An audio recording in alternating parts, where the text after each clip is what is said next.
Pas un échappé du marathon de Bordeaux qui arrive en retard, mais je vais courir après parce que je pense que l'activité politique c'est aussi savoir tout mêler.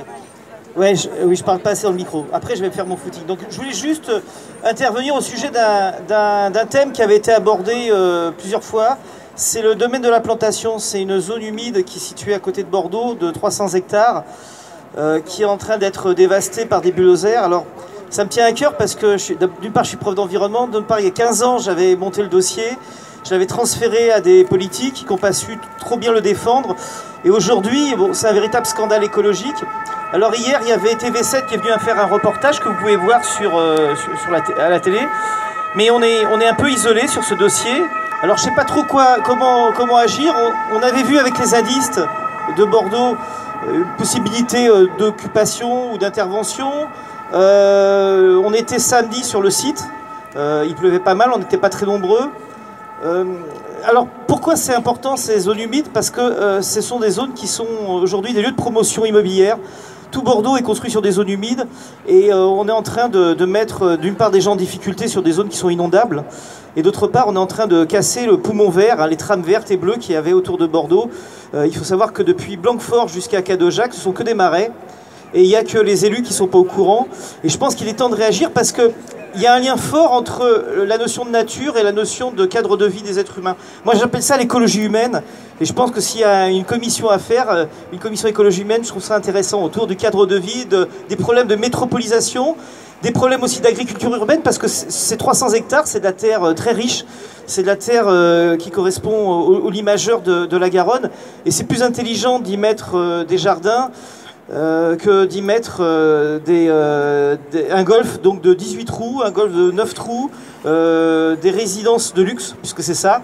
Et l'endroit, il est magnifique. Le journaliste qui est venu, il a filmé, il a découvert la Louisiane. Alors, ce qui est trop drôle, c'est que c'est à 200 mètres de Boulanger, vous voyez, de Carrefour, de la zone de consommation. Donc il y a aussi toute une interrogation là-dessus, parce que toutes ces zones qu'on fait péter, c'est ce que je dis dans le reportage hier, on en fait des zones de chalandisme, on en fait des zones justement qui sont très difficilement récupérables, parce que les sols sont stérilisés. Et sur ces zones, ce qui est important, sur le plan écologique, c'est des zones qui gèrent le cycle de l'eau, qui le régulent, notamment sur ce qu'on appelle des zones exondables, et le cycle du carbone, donc qui sont déterminants aujourd'hui dans une période de changement climatique.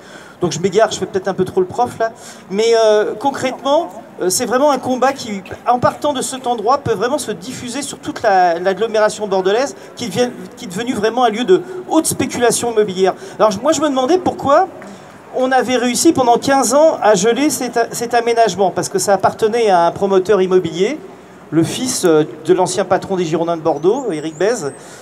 Et en fin de compte, ça a servi de réserve foncière. C'est-à-dire toutes ces friches, tous ces lieux un peu en déprise, on laisse les gens les occuper, on les laisse les gens les aménager, on en fait des non-lieux, des tiers-lieux. Et puis un jour, les bulldozers arrivent parce que le prix du marché est suffisamment intéressant pour pouvoir faire des opérations de spéculation.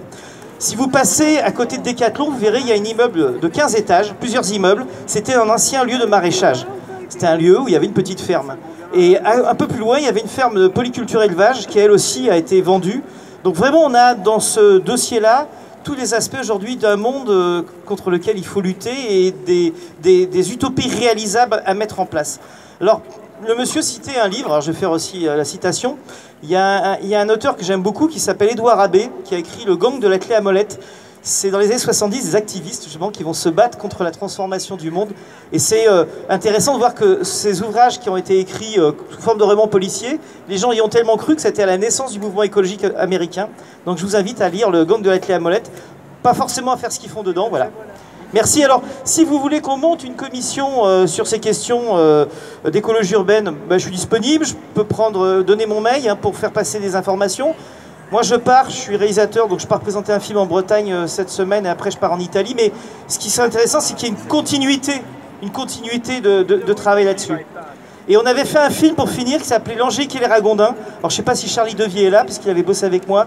C'était un film sur le massacre écologique de Bordeaux intramuros.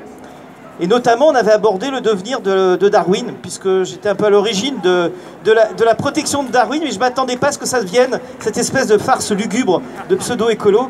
Voilà, donc je pense qu'il faut réagir suffisamment tôt avant que les grands spécialistes du greenwashing s'installent. Voilà, merci. L'Angélique et les ragondins.